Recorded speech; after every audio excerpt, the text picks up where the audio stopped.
13 अप्रैल 1919 बैसाखी का दिन, अमृतसर का जलियांवाला बाग, वह बाग जो चारों ओर से बाउंड्री वॉल से घिरा हुआ था और बाग के अंदर थी लगभग 20,000 लोगों की भीड़। बाग से निकलने के लिए मात्र एक द्वार। क्रूर ब्रिगेडियर जनरल हेनरी डायर ने निकलने का रास्ता बंद कर दिया और निहत्थे भारतीयों पर अंधाधुंध गोलियां चलवा दी। उसी सभा में मौजूद था अनाथालय से आया एक 19 साल का लड़का जो सभा में लोगों को पानी पिला रहा था। इस लड़के ने यह नरसंहार अपनी आंखों से देखा। निर्ममता से मरते लोगों को देख लड़के ने नरसंहार का बदला लेने का संकल्प लिया। यह लड़का था क्रांतिवीर ऊधम सिंह कंबोज।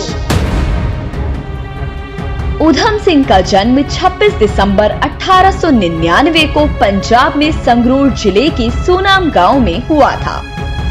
कम उम्र में ही माता पिता का साया उठ जाने के कारण उन्हें अनाथालय में शरण लेनी पड़ी। ऊधम सिंह जलियांवाला बाग हत्याकांड के प्रत्यक्षदर्शी थे। उन्होंने उसी समय इस नृशंस हत्याकांड का बदला लेने की प्रतिज्ञा ली। ऊधम सिंह इस घटना के बाद क्रांतिकारी गतिविधियों में शामिल हो गए। स्वतंत्रता की इस लड़ाई में वे गदर पार्टी से जुड़े। 1927 में ऊधम सिंह को गदर पार्टी के मौलिक प्रकाशन गदर की गूंज को चलाने के लिए गिरफ्तार कर लिया गया। जेल से निकलने के बाद उन्होंने अपना नाम बदला और पासपोर्ट बनवाकर विदेश चले गए। उनके मन में जलियांवाला नरसंहार का बदला लेने की आग 21 सालों तक सुलगती रही और अंततः 13 मार्च 1940 का वह दिन आ ही गया। लंदन के काक्सटन हॉल में एक बैठक चल रही थी जिसमें लेफ्टिनेंट गवर्नर माइकल ओडायर वक्ता था। वही ओडायर जिसकी जलियांवाला कांड में हेनरी डायर के साथ संलिप्तता थी। ऊधम सिंह के हाथ में एक किताब थी जिसके पन्नों को काटकर उन्होंने उसमें रिवॉल्वर छुपा रखी थी।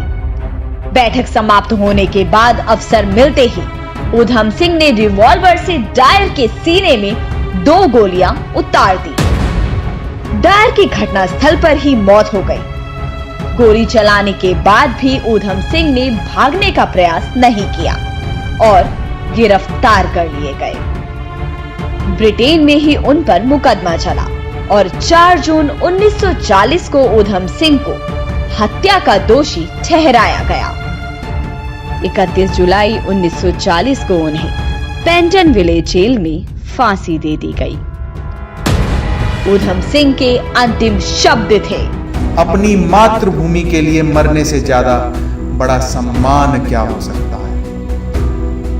मुझे मृत्युदंड की परवाह नहीं, इसका मतलब कुछ नहीं।